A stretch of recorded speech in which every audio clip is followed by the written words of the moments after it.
255페이지를 보시게 되면 성염색체에 의한 유전이라고 되어져 있죠. 성염색체에 의한 유전에다가 밑줄을 그어주시고 사람의 성, 뭐 굳이 확인 작업만 하십시다. X 염색체와 Y 염색체가 있다라는 거. 그 다음에 성염색체는 남녀의 성을 결정하는 데 역할을 쓰게 되고 동그라미 2번을 보세요. 체세포에는 체세포 한 개당 밑줄 44개 상염색체, 2개 성염색체. 그다음 밑에 여성인 경우와 남성인 경우에는 44개 XY면 남자, 44에서 XX면 여자. 그다음에 XY 있죠. 얘는 조심하셔야 돼요. 상동 염색체가 아니에요. XX. 그러니까 여기서 잠깐만 옆에다 살짝 뭐라고 쓰냐면 상염색체 44개는 상동 염색체가 되는 게 맞습니다. 상동 염색체가 되어진 게 맞고 성염색체에서 여성인 경우 XX가 되는 상동 염색체가 맞아요. 하지만 성에서 남성인 경우는 XY가 되는데 얘는 상동 염색체가 아닙니다. 그 말의 뜻은 대립유전자라는 말 들어본 적 기억나지? 대립유전자라는 말의 뜻은 상동 염색체에서 같은 위치에 있는 유전자. 그래서 얘는 한 형질을 결정하는 역할을 해주는데 이 남성인 경우에는 상동 염색체가 아니기 때문에 이 남성인 경우에는 대립유전자라는 말을 쓸 수가 없습니다. 대립유전자라는 표현을 하지 않아요. 왜? 같은 상동 염색체가 상동 염색체로 되어 있지 않기 때문에. 예전에는 대부분이 여성을 갖고 있는데 남성이 나오는 경우가 극히 드물거든. 근데 유전병하고 남성 들어가게 되면 유전의 꽃, 킬러 문항이라고 하는 문제로 등극을 해요. 왜? 변수가 생긴 거니까. 오케이, 이렇게 좀 잡아주시면 되고요. 그 다음에 3번 감수 1분열 한 쌍의 성염색체가 분리되어 밑줄 감수 1분열에서 한 쌍의 성염색체가 뭐 우리가 알고 있죠? 상동 염색체 분리라고 우리 앞쪽에서 배웠으니까 됐고요. 자, 여기서 보게 되면 너희 혹시 조선시대 때 그 여성이 칠거지약 중에 아들 낳지 못하면 소박 맞는 그런 게 있었다는 얘기 들어본 적 있나? 아들 못 낳으면 소박을 맞아야 돼. 근데 여자가 자손에게 줄 수 있는 건 뭐밖에 못 줘? X밖에 못 주죠. 근데 아빠가 X를 주면 누가 나오는 거야?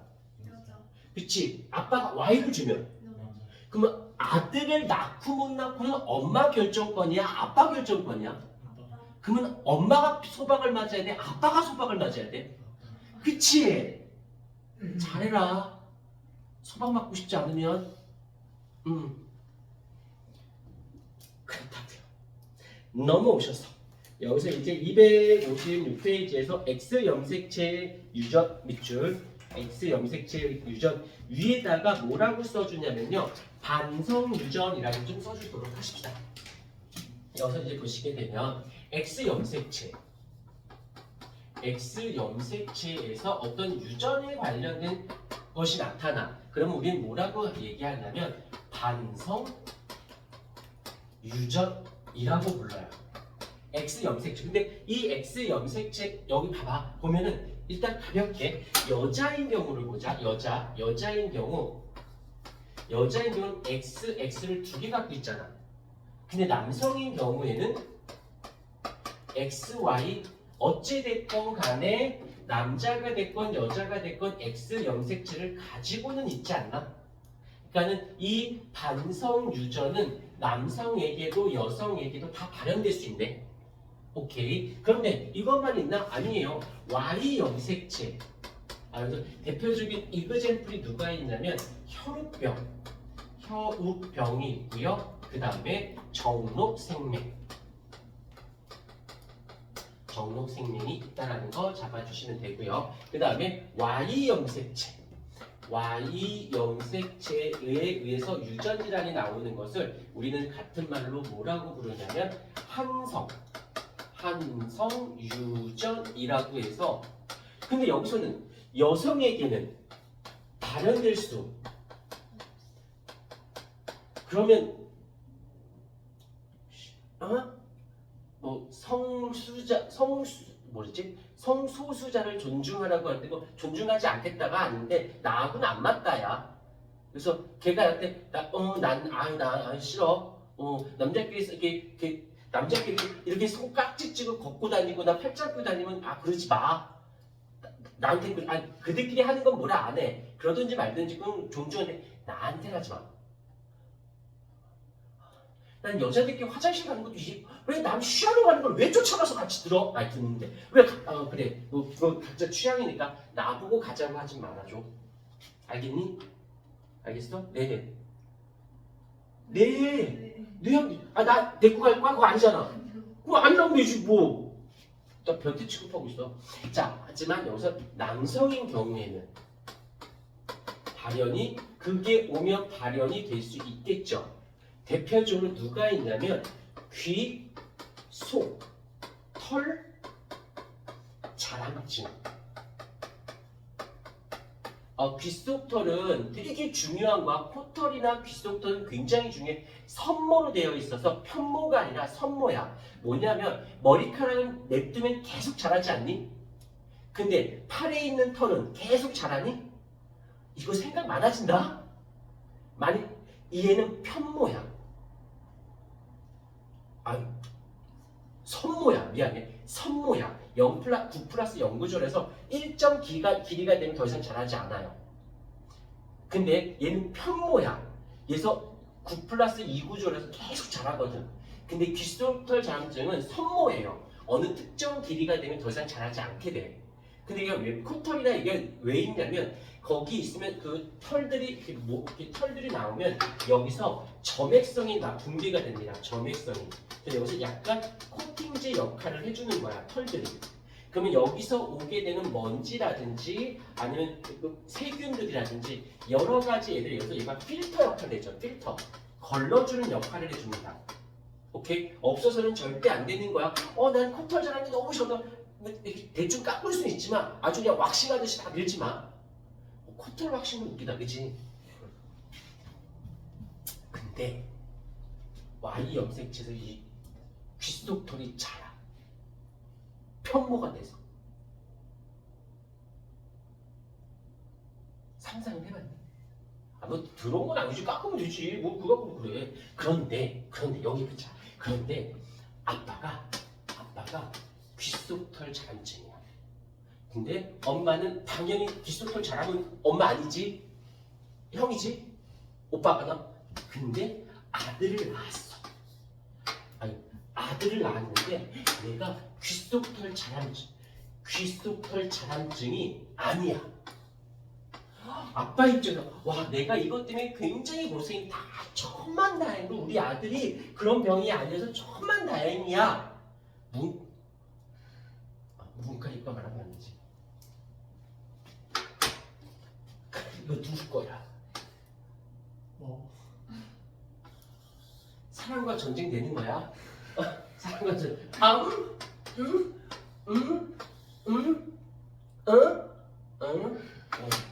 그렇다고.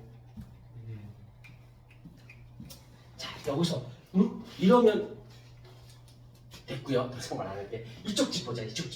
정록생명. 근데 여기서 끝나지 않고 조금만 더 들어가면 여기서 이제 이쪽으로 유전병 중에서도 얘가 우성으로 작용할 때가 있고요. 어떤 누군가는 열성으로 작용하는 경우도 있습니다. 그래서 이름을 좀 정확히 불러주는데 뭐라고 하냐면 반성유전이긴 반성유전인데 그 유전병이 우성으로 작용한대. 그러면 얘를 우성 반성유전. 실제로 비슷한 일이 있었어요. 비슷한 일이 있었는데 되게 어떤 부부가 있었거든. 근데 부부가 있는데 아이가 첫째 출산, 둘째 출산, 셋째 출산까지 된 거야.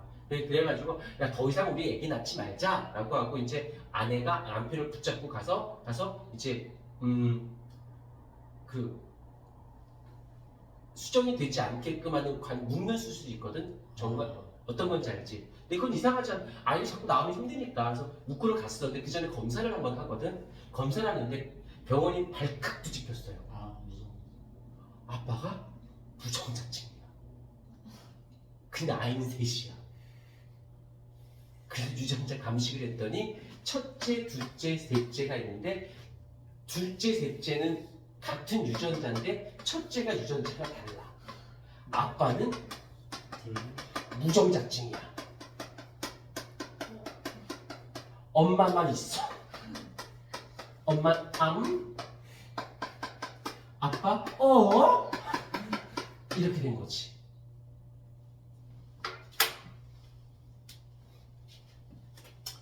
그렇대.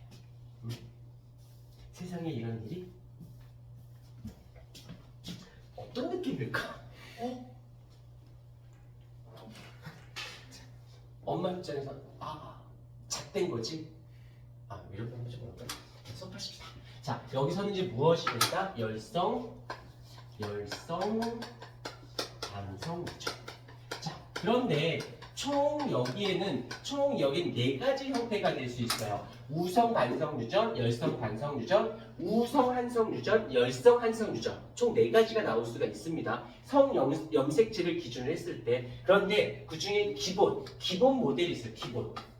기본이 누구냐면 누구를 가장 많이 하냐면 열성인 반성 유전을 가장 많이 채용을 합니다. 그래서 여기서 정상일 때는 XY 염색체로 표현하고요. 유전병일 경우에는 유전병일 때는 어떻게 XY 프라임을 쓰게 돼요. 그러면서 어떤 일이 발생하냐? 정상인 아이가 우성으로 표현을 하고요. 유전병인 경우는 열성으로 표현을 합니다. 자, 그러면 이제 남자인 경우를 볼게요. 다시 이 남자인 경우에는 정상 아니면 유전병인 거지. 5대5 그냥 1대1인 거야. 있으면 유전병, 없으면 정상. 끝. 근데 여성인 경우에는 상황이 조금 달라요. XXXXX일 때 아무것도 갖고 있지 않아. 당연히 정상이겠지요. 그런데 두 개 다 가지고 있어. 그러면 유전병이겠지요. 이것도 문제가 안 돼. 근데 이쪽에서는 하나는 정상인데 하나가 유전병이라면 그럼 얘는 잡종인 거지. 얘는 순종이고 잡종인 거야. 잡종이 나쁘다가 아니에요. 이형적합인 것뿐이야. 이렇다면 어찌됐건 유전자형은 이렇게 잡종이지만 외관상 어찌됐건 정상일 수밖에 없지 않나? 왜? 얘가 우성이니까. 오케이. 그래서 이렇게 좀 특이한 요 아이를 뭐라고 부른다? 보인자라는 말을 쓰게 되어지는 것이지. 자, 이제 아까 우리 이 유전병이 우성으로 작용하는지 열성으로 작용하는지를 알아보려면 누굴 갖고 써먹었어? 분리의 법칙으로 했었지. 자, 이번에 그 유전병이 상염색체에 의한 유전인지 성염색체에 의한 유전인지를 알아보기 위해서 나오는 게 있습니다. 이거 꼭 기억해줘야 돼요. 첫 번째, 딸이 유전병이야.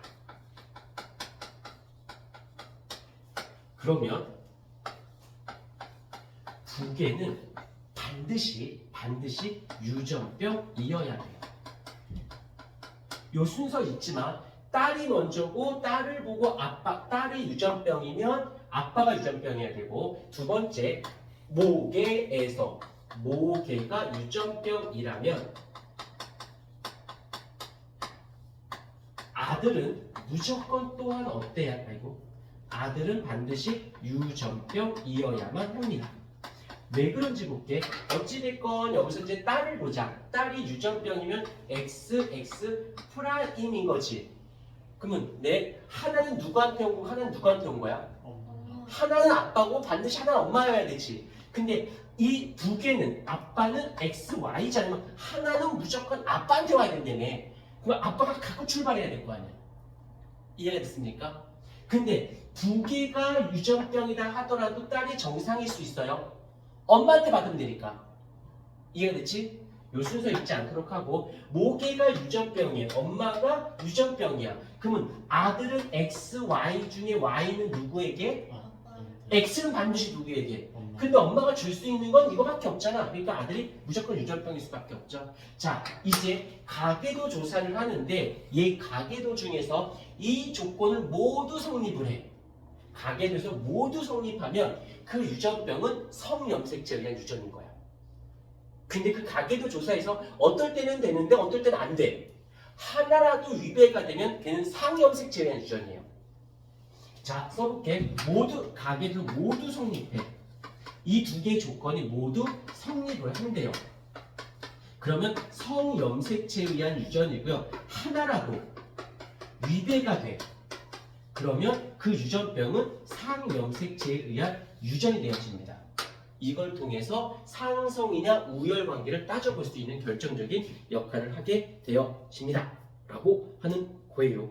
알겠습니까? 뒷부분은 다 못한 건 뒤에 거는 나중 뒤에 가서 다시 우리 수업 언제 12일 날 한다고 하겠죠? 12일 날 다시 마무리 지어주도록 할게요. 여기까지 수고 많으셨습니다.